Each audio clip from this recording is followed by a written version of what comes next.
Hi hello అండి, welcome back to our channel. నేను మీ కాంచన అండి. నేనైతే చాలా బాగున్నాను. ఈరోజైతే నేను దొండకాయలతో మీ ముందుకైతే వచ్చేసానండి. దొండకాయతో ఫ్రైడ్ రైస్ ఎలా చేయాలి అనేసి అయితే చూపిస్తాను. అయితే దొండకాయలు తింటే పెద్దవారు అనేవారు కదండి, దొండకాయలు తింటే మందబుద్ధి వస్తుంది అనేసి. అయితే అది ఫుల్ రాంగ్ అండి. దొండకాయలు తింటే పిల్లలకి మెమొరీ పవర్ అనేది పెరుగుతుంది అండ్ లెర్నింగ్ ఎబిలిటీ కూడా పెరుగుతుంది అనేసి అయితే చెప్పారండి. అంటే సైంటిఫిక్గా ప్రూవ్ అయిందనమాట. నాకైతే ఈరోజు ఒక కప్పు నుండి అయితే దొండకాయలు దొరికాయి. దీంతో అయితే పిల్లలకి ఫ్రైడ్ రైస్ ఎలాగా చేసి పెడదాం అనేసి అయితే చేస్తూ ఉన్నానండి.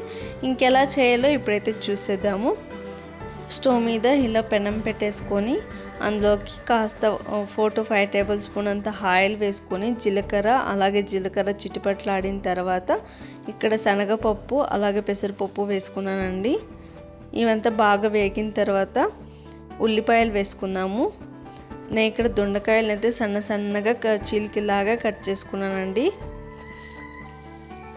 నేను ఇక్కడ పచ్చిమిర్చి యాడ్ చేయట్లేదు, ఎండుమిర్చి వేసుకుంటున్నాను. ఎందుకంటే దొండకాయలు పచ్చిమిర్చిలాగా కలర్ ఉంటుంది కాబట్టి పిల్లలు పచ్చిమిర్చిని తినేస్తారు అనేసి అయితే స్కిప్ చేశాను అనమాట. ఇంకా లెర్నింగ్ ఎబిలిటీ పెరుగుతుంది, అలాగే బ్రెయిన్ హెల్తీగా ఉంటుంది, మెమొరీ కూడా పెరుగుతుంది అనేసి అయితే చెప్పారున్నాను కదా. అది 2018లో Visvesvara institute of pharmaceutical Bengaluru వాళ్ళు ప్రూవ్ చేశారండి.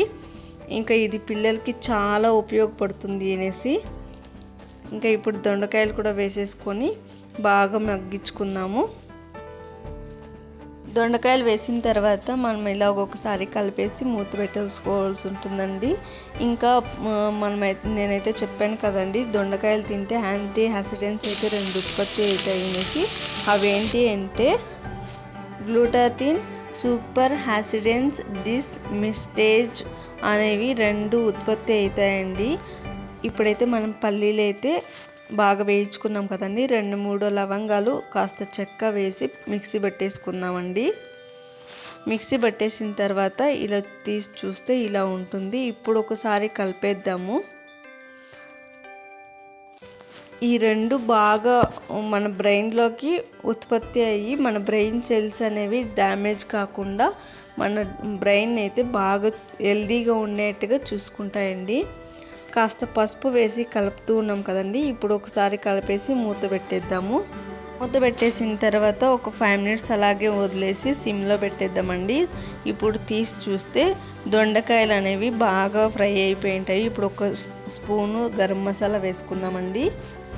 ఇప్పుడు పల్లీల పౌడర్ అయితే వేసుకుందాము. ఒక 4 to 5 టేబుల్ స్పూన్ అంతా పల్లీల పౌడర్ వేసుకుంటూ ఉన్నాను. ఇక్కడ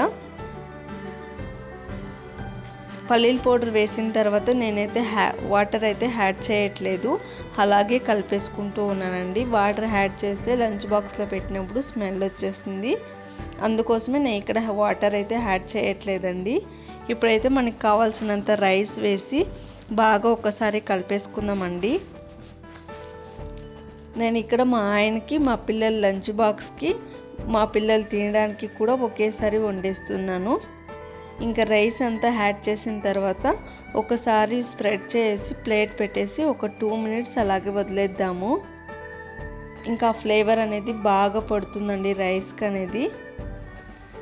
ఇంక ఇప్పుడైతే కలిపేద్దామండి రైస్ని.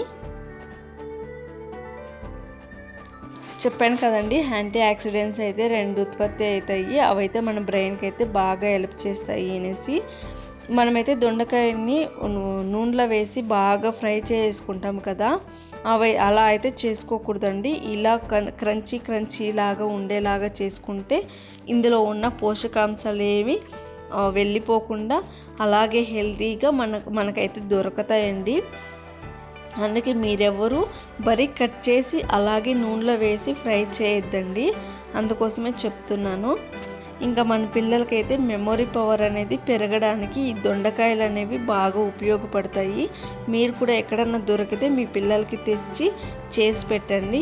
ఇప్పుడైతే ఫ్రైడ్ రైస్ అయితే రెడీ అయిపోయిందన్నమాట. చాలా బాగా వచ్చింది, టేస్ట్ కూడా చాలా బాగుండింది. మీరు కూడా ఒకసారి చేసి పెట్టండి మీ పిల్లలకి. ఇప్పుడైతే మా పిల్లలకైతే వేసి ఇచ్చేసాను. ఇంకా వాళ్ళైతే తినిపించే మమ్మీ అన్నారు, అందుకోసమే నేను ఇక్కడ తినిపిస్తూ ఉన్నానండి. ఫ్రైడ్ రైస్ అయితే చాలా బాగా వచ్చింది.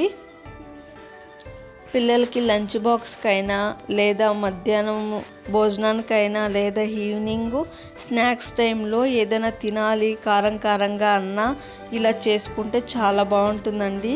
నేను కాస్త తినిపించేసి ఇంకా బాక్స్కి అయితే వేద్దామనేసి అయితే వెళ్ళాను.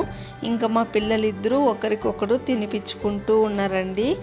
మా వీడియో గిని మీకు నచ్చినట్లయితే లైక్ చేయండి, షేర్ చేయండి, కామెంట్ చేయండి. అలాగే సబ్స్క్రైబ్ చేసుకోవడం మాత్రం మర్చిపోకండి. సబ్స్క్రైబ్